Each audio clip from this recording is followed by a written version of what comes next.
Camcorders, are they back? Today, we find out. With me, I have two of the new camcorders from Panasonic, the VX900 and the VX3. And while these were recently just released, essentially they are the camcorders that you have come to know and love, just with some updated internals that make getting good footage easier to do. Personally, I grew up shooting on camcorders back before DSLRs. My dream camera, one that I never would own, but it did get to shoot with in high school, was the HMC-40 by Panasonic.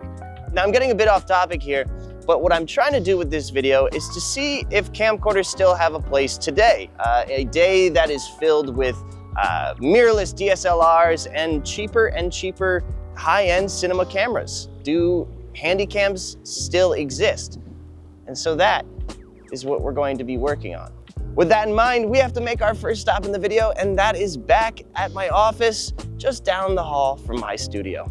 Here we have my friend Anmar, and we're in his studio, and he's the master of making anything. So I have, you don't know this yet, but I'm gonna commandeer your lab to make handles to put two of these on top of each other. You think we can do it? Oh yeah. Excuse the mess. I figured I've got these these aluminum extrusions, which are great for building 3D printers or claw machines. If we do the F shape, Yeah. boom, boom. Yeah. Wait, upside down F, boom, boom, and then I've got a handle I can just. It looks like a gun. So?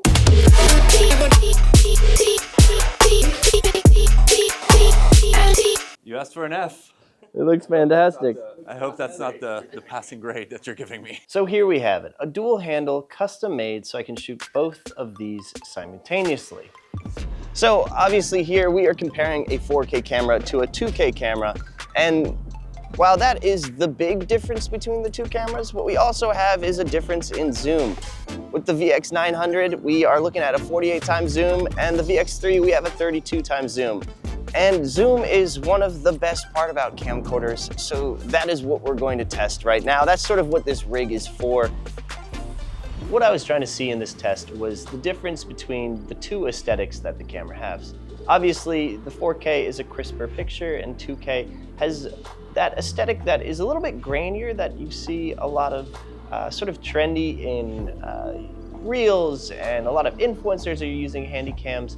And I think you get that a little bit better with the VX900. Clearly, you can film everyday activities with these camcorders, no problem. They capture exactly what you're seeing.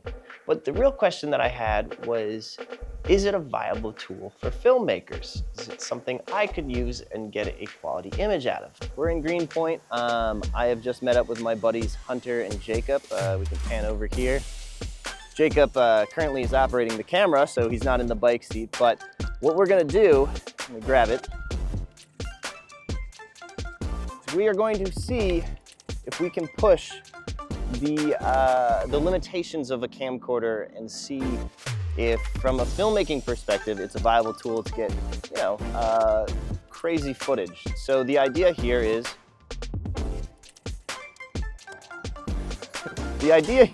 if it works, we're gonna get this on the Ronin and we're gonna zoom in a ton. And because it's so lightweight, we'll be able to get these really crazy parallax effects pans, that's a mouthful, of these guys in front of the city background, and maybe some other clips. And then we're gonna take it into color grading and see how far we can push it. Did you turn right off? Yeah, hang on. No, it's not dead. It's just not liking the calibration. So after some technical difficulties, we made a discovery that there is one incredible camera move you could do handheld with a Handycam that would take a massive amount of rigging. In a normal situation like this, you would not be able to pull it off. So we're gonna see if we can enhance it a little bit with some lights that we're gonna go stick on these. Now we have lighting. Red and blue. That looks nice. And then full intensity, full intensity. Just higher? That seems to be our only option.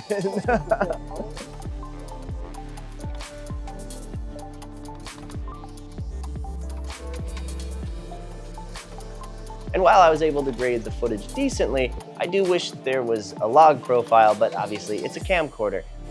And even though the sensor was small and it was low light, I was able to fix that with a little bit of inspiration in post, giving us an image that I thought was about 80% there to something that I personally would consider cinematic. Now, in the middle of making this project, I got a phone call for another project in Dubai that I could not pass up. So I threw the VX3 in my bag and I headed to Dubai and into the desert. Now, it was a very hectic week of production. It was hot and there was just a lot going on, and I didn't think I was going to be able to get a lot of shots with the VX3 as I was very focused on what I was doing there until I met our production manager, Marissa. I handed her the camera and with zero explanation, she just opened it and started filming everything we were doing.